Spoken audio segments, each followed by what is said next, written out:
Well, Rochester is getting ready to showcase more than 125 professional classical musicians of African descent at more than 50 concerts over a 6-day event. The Gateways Music Festival, in association with the Eastman School of Music, has been actively promoting and increasing diversity in the field of classical music for more than 2 decades. Today we're joined by Koonce, President and Artistic Director of the festival, and Paul Burgett, Board Chair. Thank you, gentlemen, for coming on today. Thank you for having us. It's exciting. We're in another Gateways Music year. How did the festival get started? Well, the festival was started 24 years ago in Winston-Salem, North Carolina, by our founder, Arminta Adams Hummings Dumasani, and it was founded to provide an opportunity for professional classical musicians of African descent to have a place to be together, to perform great music together, and to strengthen that community. And then in 1994, the director of the Eastman School, Robert Freeman, invited Arminta, as we call her, to bring the festival to Rochester. And so she came in 1994 as a faculty member at the Eastman School, whose principal responsibilities revolved around community activities. And so Arminta made her way into the churches, into homes, into social service agencies, but importantly, the cherry on top was this festival held every August, in which she put out the call to professional musicians, classical musicians of African descent who were professionals, who heard the siren sound of her call, and they came to Rochester. And so every other year since '95, we have mounted this festival. Arminta retired in 2009, and the festival continued in 11 and 13. And then after the 2015 festival, Lee became our first and to this point only professional staff person as the president and artistic director. Lee, what made you want to get involved with this festival? Well, it's funny that Paul says that. I've been involved in Gateways since 1997. Okay. So 20 years. For a long time, exactly, 20 years exactly. And I was working at the time at the Chicago Symphony Orchestra as Director of Community Relations. And we happened to bring a group of 5 Gateways musicians to Chicago for a 3-week residency.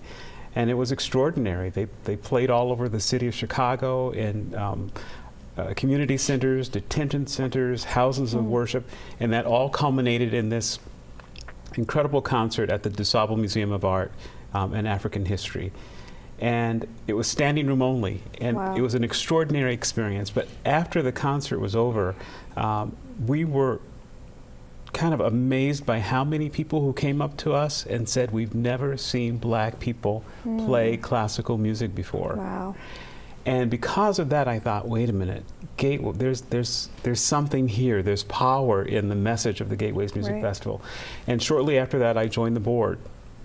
And now when people ask me about the purpose of Gateways, Paul alluded to it before we started today, and I often say that we aspire for Gateways to be the Venus and Serena Williams of classical music. We want kids of all races and ethnicities to see a Gateways performance and say, that's what I want to do. You see it, you can exactly, be it. It can be it, exactly. And one of the things that's important about that is that we do this because we love the music.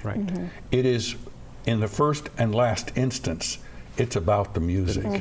And it's about the music not only of composers in the classical music canon, I mean the Beethovens and the Brahmses, but also composers of African descent as well. It's the Adolphus Hailstorks, it's the George Walkers, it's the Dorothy Rudd Moore. I mean, names that are not well known, but we believe have created a body of work so important that it ought to be part of the American canon of classical music. For sure. What is in store for this year's festival? boy, I get so excited when I hear about this. Maybe Lee will say something about the performances in the home and churches. I'll start out, and there's so much happening this year. So many venues. It's extraordinary. We've actually extended the festival by 1 day, so it's actually 6 days this year, 6 full days of performances.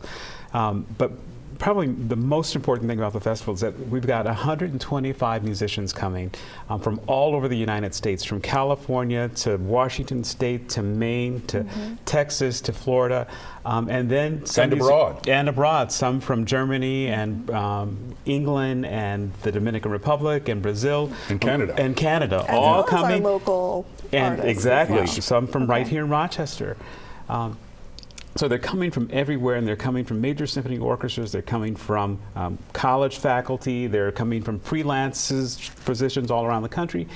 And they will perform in over 50 performances, 50 concerts and recitals in August, including at the well-known concert venues like Eastman Theater and Kodak Hall. But they'll also be at Hochstein School of Music and Dance. They'll be at Mount Olivet Baptist Church.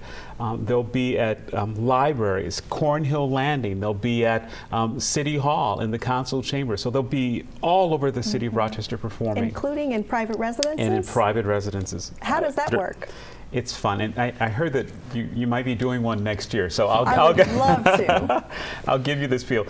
A lot of what chamber music is, I mean, it started out as music in the homes, as salon concerts. So Armenta's vision early on was to recapture that ideal while bringing the music back into the community.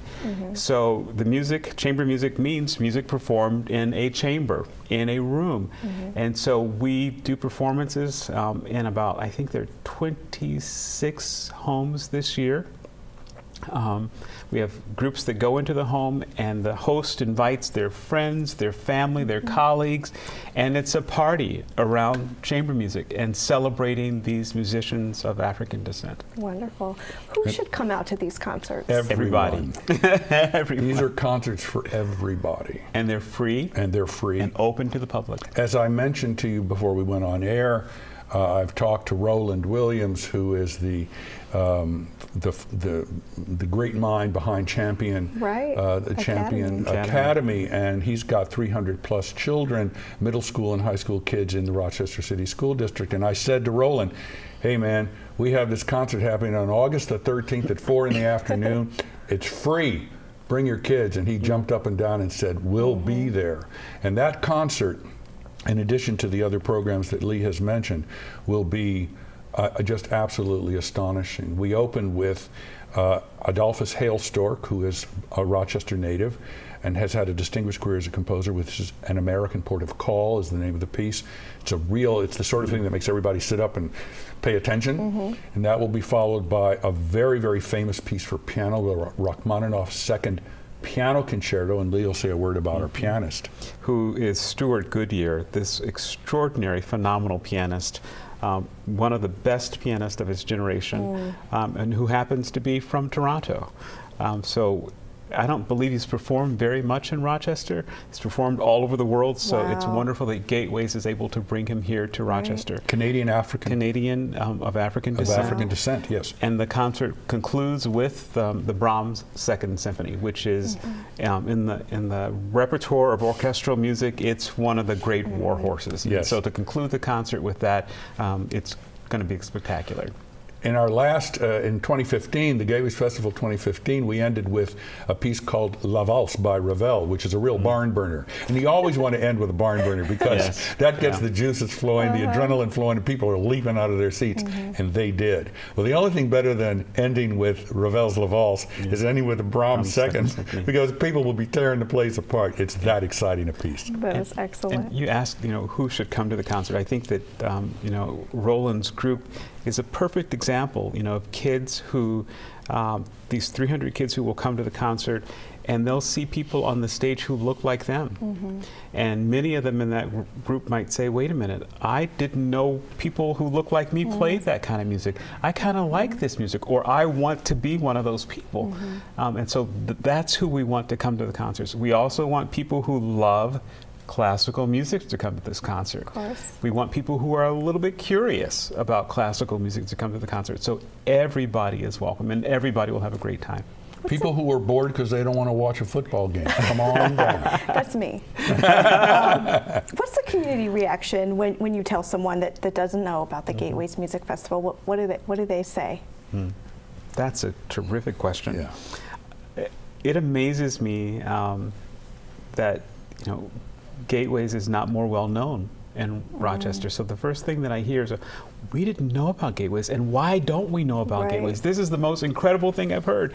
And I think that there are several reasons for that. One is that the festival is every other year. And one of the things we're working on is so that it can become an annual festival, so that we can be here in Rochester every year. And the other piece is we want to have a 12-month out of the year presence. We need to be present in Rochester 12 months out of the year. So Gateways ensembles going into schools, going into houses of worship, being present here in Rochester. So everybody is thrilled that the festival is here. More people want more people to know about it. And I think that's what I hear the most when I go in the community. And I also think the fact that we now have a president and artistic director who is it doesn't get any better than Lee Koonce. And I've known him since he was a graduate student at Eastman, because he's a pianist. He took a master's degree in piano at Eastman. And Gateways, the values, the ideas run through his whole system. And as you know, when you're 20 years with that program, so we're blessed to have the leadership of Lee Koonce as our president and artistic director to help us to get to the next level. And Paul as our board chair. I mean, he's been transformative for Gateways. And Paul was my dean of students at the Eastman School of Music, so we go way back. I always do what he tells me to do. Thank you, gentlemen, so much for coming on today. Again, the Gateways Music Festival will be held from August 8th to the 13th. Be sure to visit gatewaysmusicfestival.org for a full schedule of events, or call 585-232-6106 for more information.